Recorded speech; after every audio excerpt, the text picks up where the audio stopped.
Asio melerasi yewo wae Asio melerasi asio kumelerasi lo nyemau asio melerasi yewo wae Asio melerasi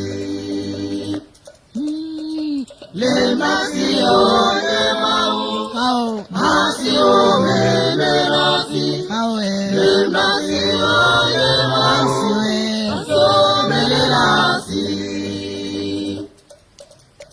Lemdasi o yemau, asi o melenasi. Lemdasi o yemawe, asi o melenasi. Onudusi, awokale. O Moseya, anya futora. Onudusi, awokale. O Moseya, anya futora. Yo, Asio melerasi. na lo merela o, la lo me de bhala, ma dozire, ye mau, ye wo awe anyona.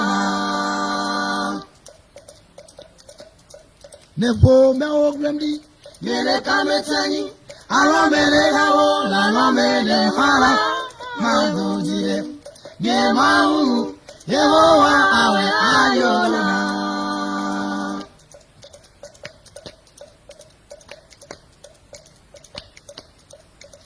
Madojire, ye mau, ani banyele kanara. Madojile, ye mau, ani banyele kanara. Nepo meo, baby. Ele kameta, alomele la o, alomele ma. Madojile, ye mau, ye wa ayona. Nepo meo, baby. Ele kameta ni, alomele la o, alomele ma. Madojile, ye mau ma, ye wo wa ma, ye wa ayona. ye wo wa awe anyona, ye mau awe anyona. Siso pedu oye, koyi fara o preyato. Siso pedu oye, na koyi fara o preyato. Siso pedu ya kwenye kana. Morebe pezu ya kwenye kana. Wafafa duonya ya kwenye kana. Oh, na Kwenye farao kwenye toho. Siso pedu ya kana. Boroma pedu ya na koyi fara preyato. Dodo lejibite ire kana la menye nufa fa onye. Balofa ne be mo zozo son la menye fefe nya onye. Na konyi farao preyato.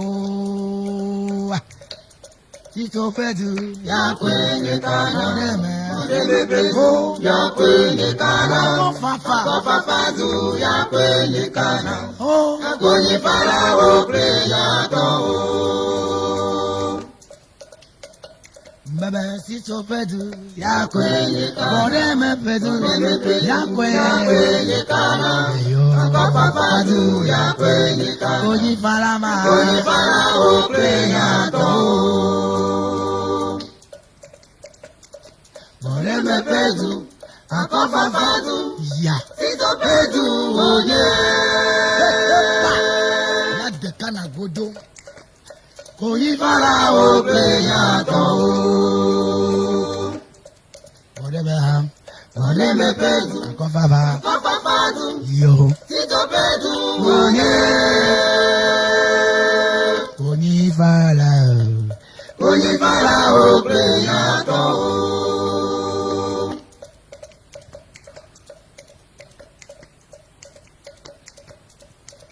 be ma tondo kinye dasi now. Be ma tondo kinye dasi now. Hey, Abeto bedemo, bona bo. Be ma tondo kiye, dasi now. Be ma tondo kiye, dasi now. when ye alpha play omega, gomeze plenu.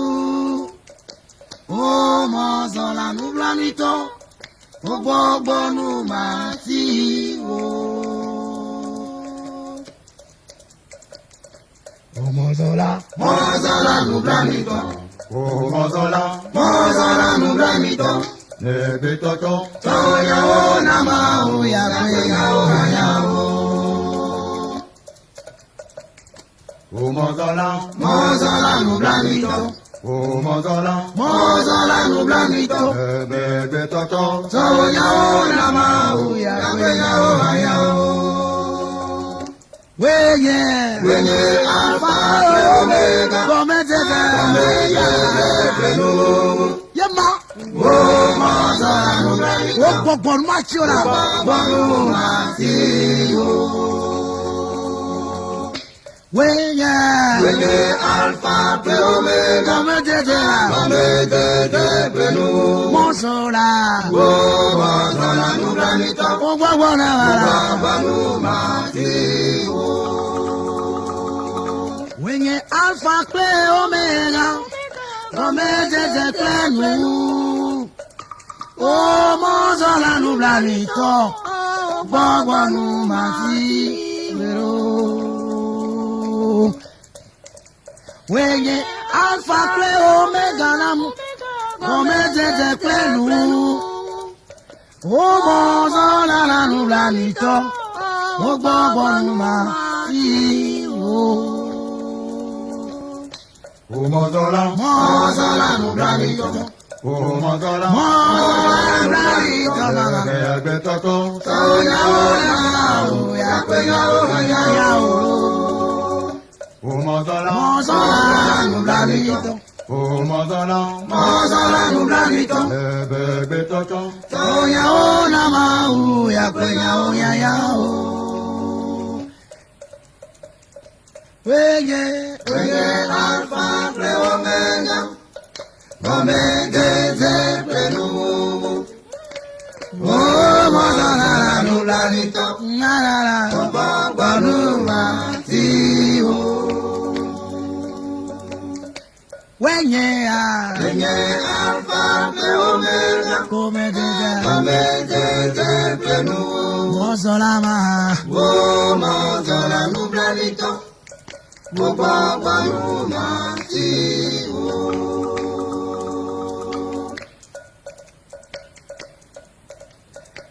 Ma wenye alpha omega gomeze plenu. Mo kapo me mi metonele.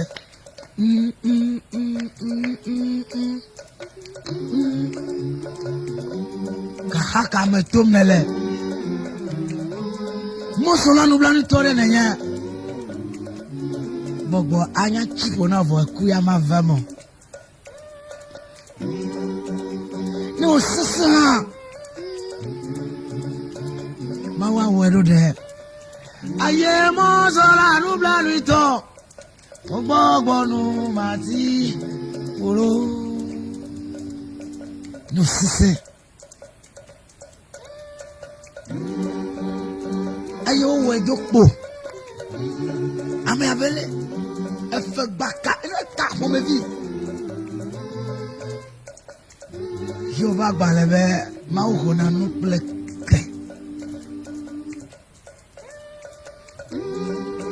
Enye gomeze plenu.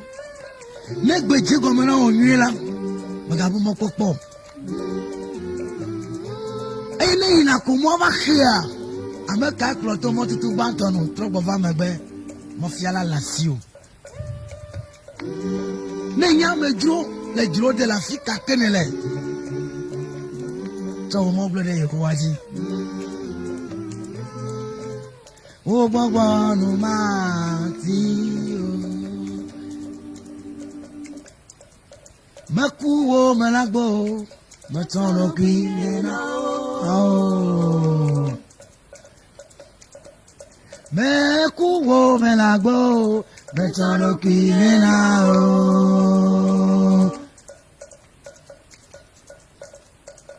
Dilanye mahu dilanye mekuo melago metono kinena o dilanye mahu dilanye mekuo metono kinena o melago metono kinena o Towa balaga na toto ayila viviti wo program audila beko lokiye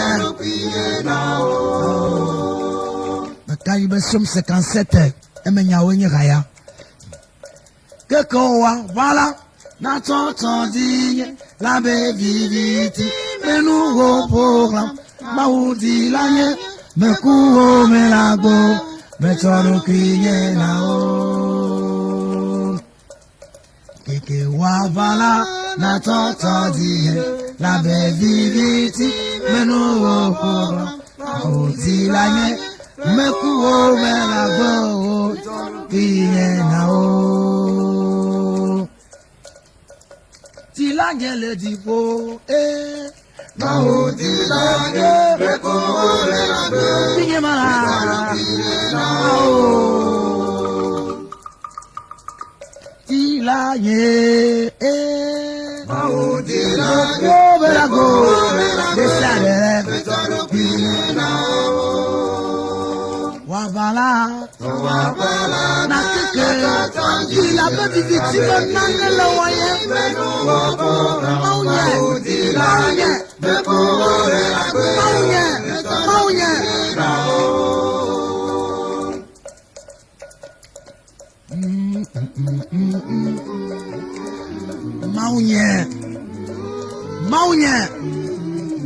Maunye magagrande le ise sayamo hunde de kula dukli ruson yo nye jime feve se yo nye jime Kaka wabala gana to church nya la be victime no kata o proclam me ko me rango no toro kiye na woro me ku o me rango me toro kiye na o Maudi laye me ko me rango me toro kiye na o Dilanye, Maudilanye, Meko Melame, Yokingana, Keke, Mabara, Natanti, La Baby, Menu, Maudilanye, Meko Melame, Betano Pinena.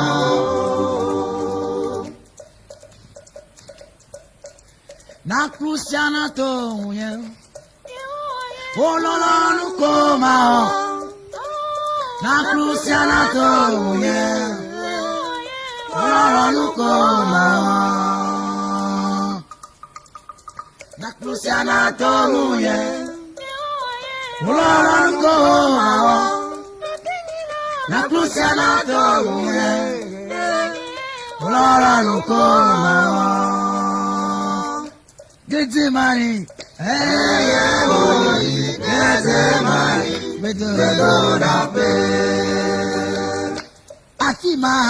Afima, ewodo vera brobe. Ofonye na tegiro. Nakusana tomule. Ewo ae. Nuko mawo. Natemila. Nakusana tomule. Nuko mawo.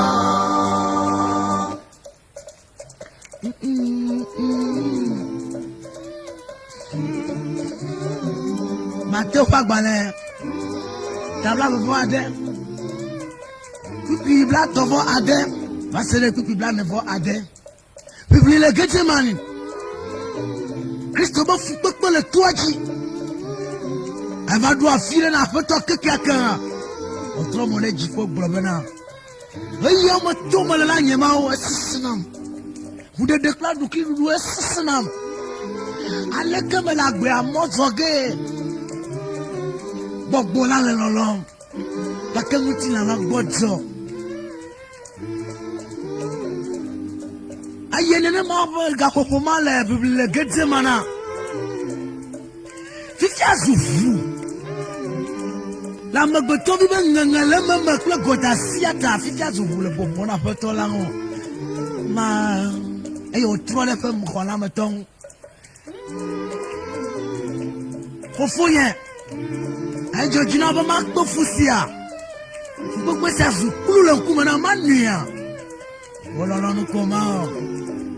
Afi ma Kristo gblɔ na apostolowo be minɔ ŋudzɔ miado gbe ɖa. Ne miagage dze tete kpɔm o. Ame si le nye mɔmɔ fia la ge la egogo. No munye mawe. Wolɔlɔnu ko ma o. Wolɔlɔnu ko ma o. Wolɔlɔnu ko ma o. Wolɔlɔnu ko ma o. Mawe. Wolɔlɔnu ko ma o. Wolɔlɔnu ko ma o. Wolɔlɔnu ko ma o. Wolɔlɔnu ko ma o. Wolɔlɔnu ko ma o. Fofo na tegiro. Napusiana tomuye. Yehowa. Wolɔlɔnu ko ma o. Na tegira. Napusiana tomuye. Yesue. Wolɔlɔnu ko ma o.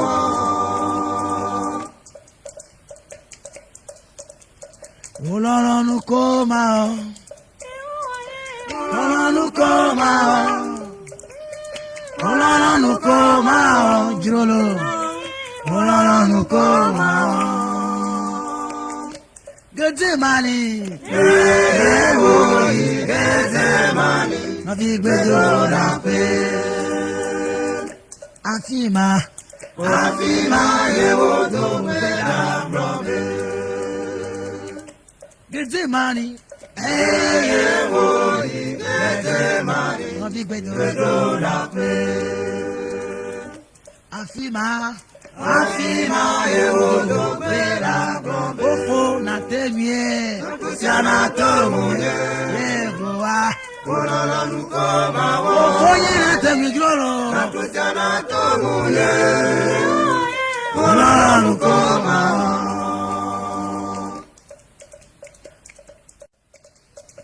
Aye ŋu kunyelo de Denule kuzina leyana Hosanna, Hosanna, Hosanna, Hosanna bebe. Hosanna, Hosanna Hosanna, Hosanna bebe. Denule Kuzina Hosanna, Hosanna, Hosanna, Ayila. Mawudo webe ne kpɔ nɔviwo ko ne kpɔ yi. Eta wò ɖui kplikpa be ne nu ge ɖe nɔviwo be ŋkudzi la ewo ame si le nu kpɔm gaƒoƒe me la ɖɔ ƒoƒu ɖe afi ma ne naɖe nu le ŋkudzi nɛ si gɔme be ne nɔviwo gbɔtɔ wɔna vɔ le ŋu ye ŋutete le asiwo la kpe ɖe ŋu eya ta nɔviwo zɔna veveve lo eya ta nɔviwo zɔna veveve lo. Ayo kunyelo. Denule kuzina leyana Hosanna bebe. Wo kunyelo. Denule kuzina leyana Aya Hosanna bebe. Hosanna. Hosanna bebe. Hosanna bebe. Hosanna bebe. Denule kuzina leyana Hosanna bebe. Oh, ani boke. Ayina logo.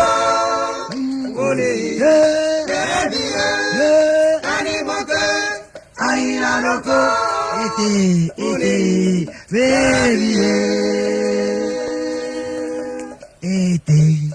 Baby, Anigboke, Ayilaroko, baby,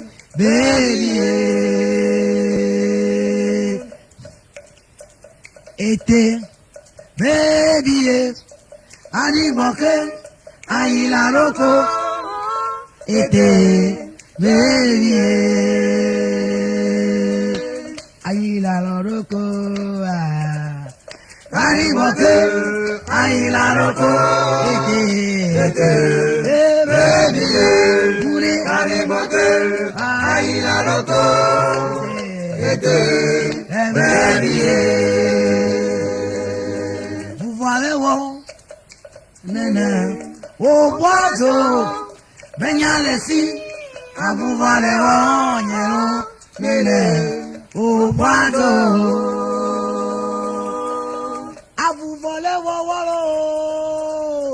Benyalesi, Abubalewa, Nena, Lele, Okwado, Viva, Benyalesi, Abubalewa, Lele, Okwado,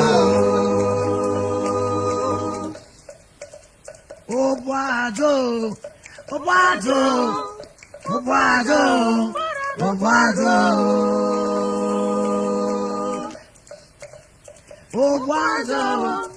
Okwado.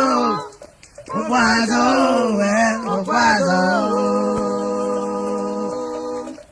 Abuba, Benyalesi, Abubalewa, Nena, Lele, Okwado, Benyalesi, Abubalewa, Lele, Okwado. Kana ugboro, Zarado, Kana ugbe Zarado. Kana chogboro, Kana ugbe Zarado. Kana ugbe Zarado. Adela datumewu kana o. Kana ugbe Zarado. Gbọ̀gbọ̀n fọ́dà tún máa gbá kànáà o. Kana ugbe Zarado.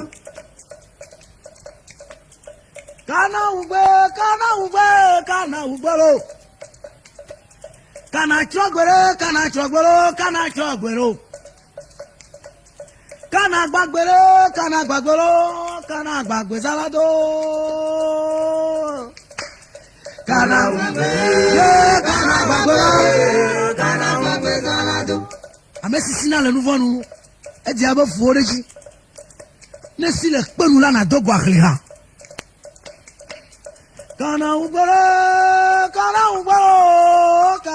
Zarado. Kana ugbe Zarado. Ẹ̀dọ́ máa ń mọ̀ tí kò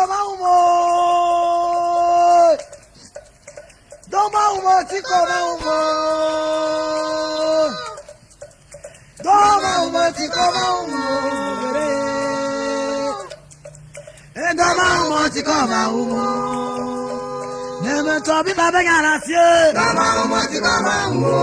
Baba nyara sie. Kama umoti kama umbo. Baba nyara siba. Kama umoti kama umbo. Oh ma vio. Kama umoti kama umbo. Ebu amadi ogbe sama odo. Ebu amadi ogbe sama diwo. Takatu ma ogbe sama di gbere o. Ati amadi ogbe sama di o. Nemeto bibla kuke orasie. Kama umoti kama umbo. Bibla me arasia. Kama umoti kama umbo. Nemeto bese orasie. Kama umoti kama umbo. Bibla me ya o. Kama umoti kama umbo.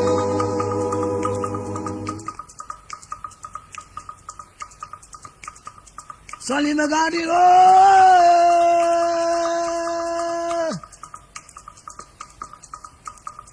Soli me gadi o. Sole magari lo, sole magari lo, mi sono amico. Sali magari lo, sali magari lo, sali magari lo, sali magari lo, mi sono amico. Never talk about Bengalasia. Kama umati kama nguo. Bengalasia. Kama umati kama nguo. Bengalasia. Kama umati kama nguo. Bengalasia. Kama umati kama nguo.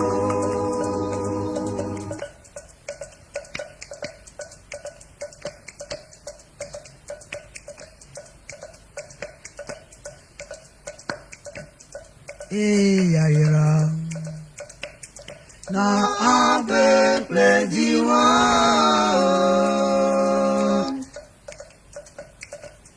Ayira. Na ave plejiwa.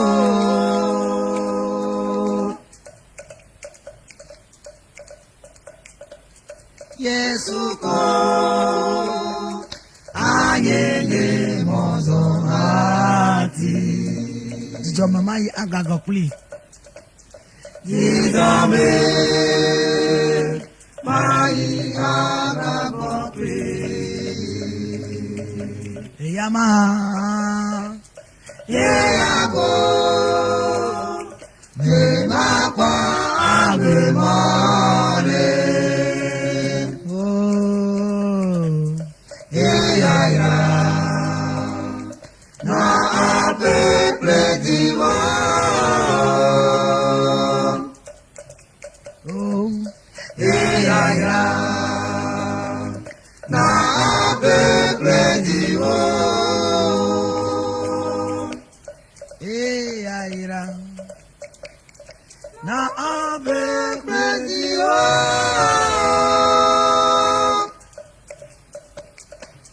Eyaya na ape plediwa.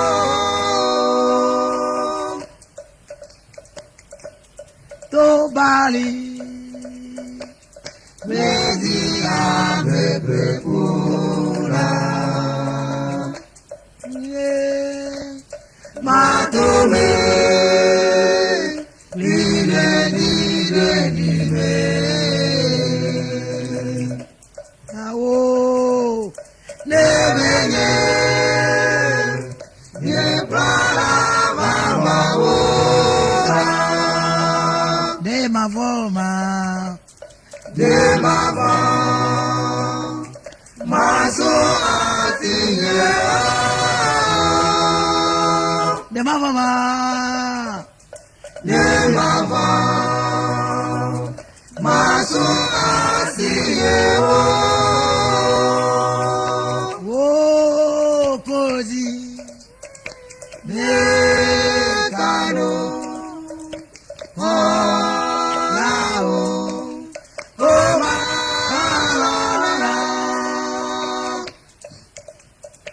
Oh, Koje Mekano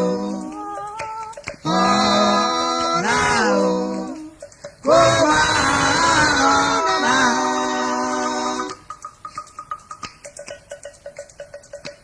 oh, ah.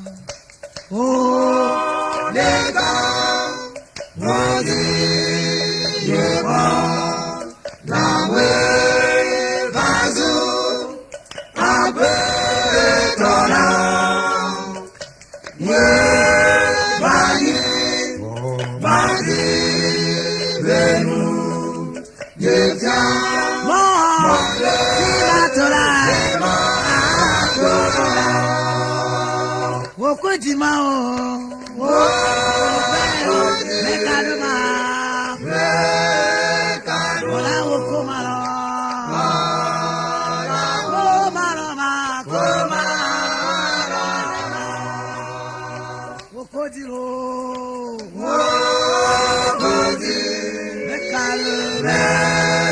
Mekaduma.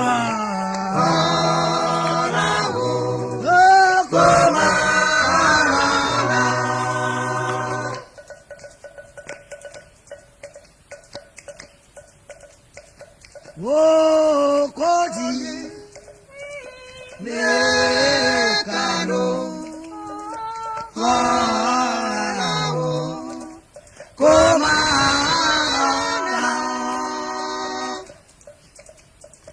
Oh, Koji. Nekano. Yesu. Komana.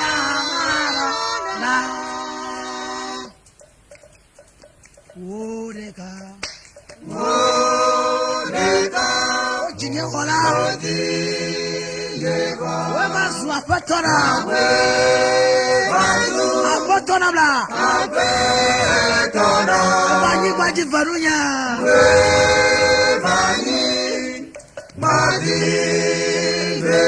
Siamonyo simatro. Yesu. Awo.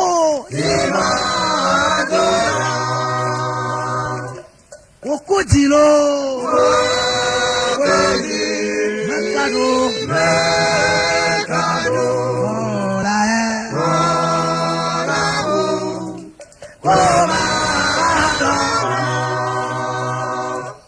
Okoji. Mekado.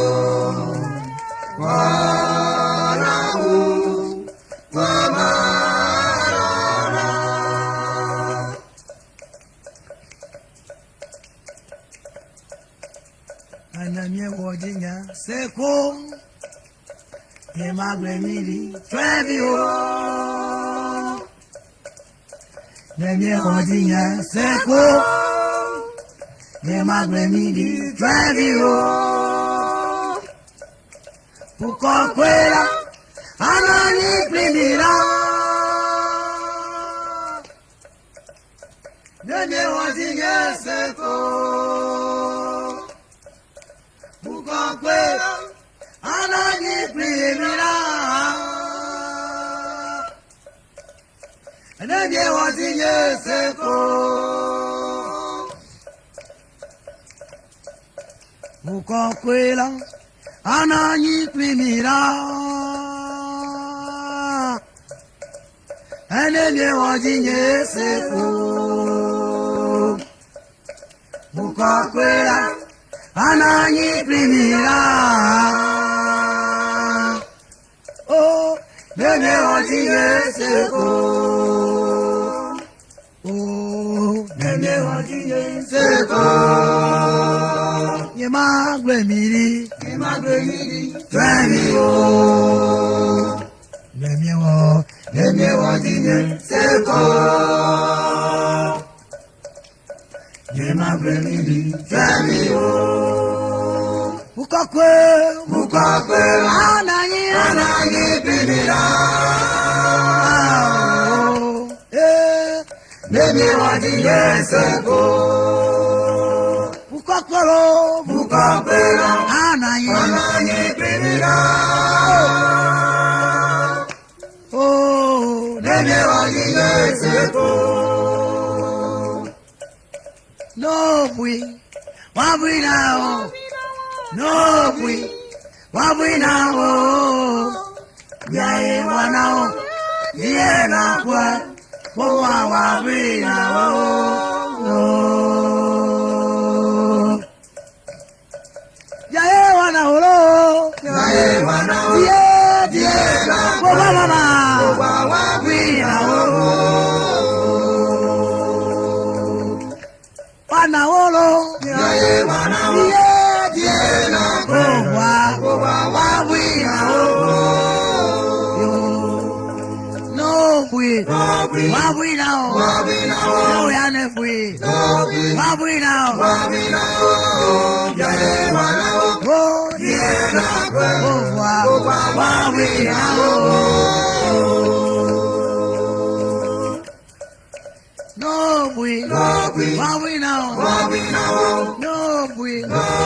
we now. Wanao, Yae wanao. Oh, wow.